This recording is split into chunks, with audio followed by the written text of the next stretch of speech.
सोलापूर जिल्ह्यासाठी वरदायिनी असलेलं उजनी धरण पूर्ण क्षमतेने भरून वाहतंय। खरं तर उजनी धरणाच्या कॅचमेंट एरियामध्ये मोठ्या प्रमाणात पाऊस झाल्यामुळे त्या भागातून येणारा जो पाण्याचा विसर्ग आहे तो उजनी धरणामध्ये समाविष्ट होतोय आणि उजनी धरण जे आहे ते 100% पूर्ण क्षमतेने भरल्यामुळे त्यातून पाण्याचा विसर्ग जो आहे तो भीमा नदीमध्ये करण्यात येतोय। खरं तर केवळ उजनी धरणच नव्हे तर पुरंदर तालुक्यातल्या वीर धरणामधून सुद्धा भीमा नदीमध्ये मोठ्या प्रमाणात पाण्याचा विसर्ग सुरू आहे आणि त्यामुळेच या ठिकाणी भीमा नदीला जो आहे तो महापूर आल्याचं चित्र आपल्याला पाहायला मिळतंय।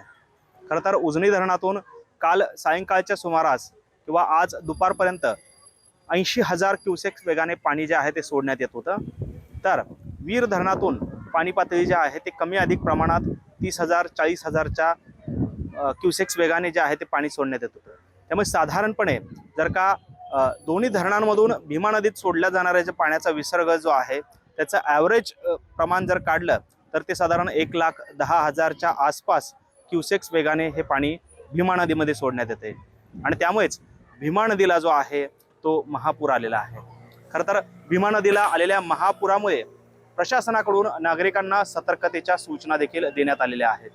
कारण भीमा नदी पात्रात अनेक शेतकरी जे आहेत ते मोटर सुरू करण्यासाठी असेल किंवा इतर कामाच्या निमित्ताने भीमा नदी पात्रात जातात आणि त्यामुळे कुठलाही अनुचित प्रकार घडू नये यासाठी प्रशासनाकडून नदी पात्रात न जाण्याच्या सूचना देखील देण्यात आलेल्या आहेत।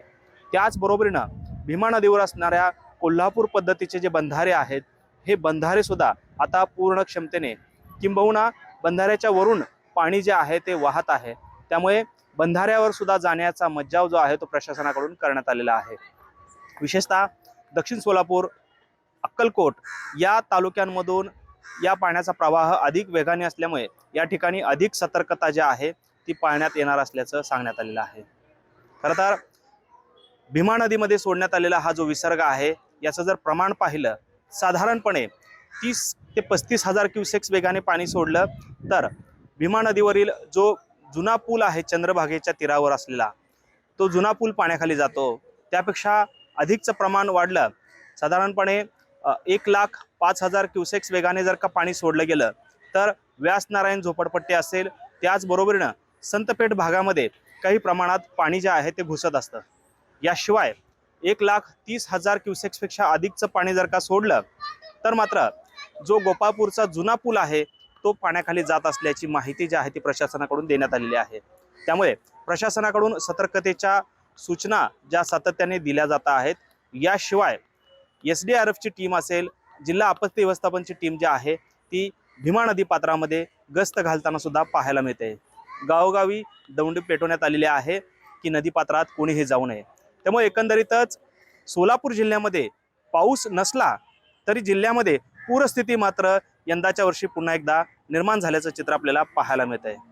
मात्र प्रश्न असा उपस्थित होतोय की भीमा नदीमधून एवढ्या लाख क्युसेक्स वेगाने पाणी कर्नाटकामध्ये वाहून जात आहे, मात्र त्या पाण्याचा उपयोग सोलापूर जिल्ह्यातील जे छोटे लघु मध्यम प्रकल्प आहेत त्यांना मात्र होताना पाहायला मिळत नाही आहे आणि त्यामुळेच या पाण्याचा उपयोग आपल्यासाठी होत नसल्याची खंत देखील शेतकऱ्यांच्या मनात सातत्याने सलताना पाहायला मिळते। त्यामुळेच या वाहून जाणाऱ्या पाण्यावरती काहीतरी उपाय करावा अशा पद्धतीच्या सूचना वारंवार वेगवेगळ्या राजकीय नेत्यांकडून असतील, लोकप्रतिनिधींकडून असतील त्या होताना पाहायला मिळत आहेत। मात्र लवादाचे काही नियम असल्यामुळे हे पाणी पूर्णपणे कर्नाटकात सोडून द्यावं लागतंय। जर का हे पाणी जर अशाच पद्धतीने वाहून गेलं तर सोलापूर जिल्ह्यात मात्र ज्या पूर्ण पेरण्यांसाठी जे पाणी अपेक्षित आहे किंवा पाऊस अपेक्षित आहे तो न झाल्यामुळे या पाण्याचा सुद्धा उपयोग या पेरण्यांसाठी होताना पाहायला मिळत नाही आहे। त्यामुळे पेरण्या ज्या आहेत त्या अवघ्या 66% इतक्याच झालेल्या जिल्ह्यात पाहायला मिळत आहेत। त्यामुळे एकंदरीतच जर का अशाच पद्धतीनं मागच्या वर्षीची जर तुलना केली तर साधारणपणे डिसेंबरमध्ये धरण जे आहे उजनी धरण हे 100% भरलेलं होतं, मात्र पुढच्या 4 महिन्यांमध्ये ते धरण मायनसमध्ये गेल्याचं चित्र आपल्याला पाहायला मिळालं। त्यामुळे जर का आता हे धरण भरलेलं आहे मात्र त्या पाण्याचं सुयोग्य नियोजन न झाल्यास पुन्हा एकदा उन्हाळ्यामध्ये दुष्काळी परिस्थिती सोलापूर जिल्ह्यावर ओढवू शकते ही देखील भीती अनेक जाणकारांकडून व्यक्त होत असल्याचं आपल्याला पाहायला मिळते। त्यामुळे जिल्हा प्रशासन असेल आणि कालवा समिती कशा पद्धतीनं या पाण्याचं नियोजन करते हे पाहणं महत्त्वाचं ठरणार आहे। कॅमेरामन विनोद नावातकर सह सागर सुरवसे, TV9 मराठी, सोलापूर.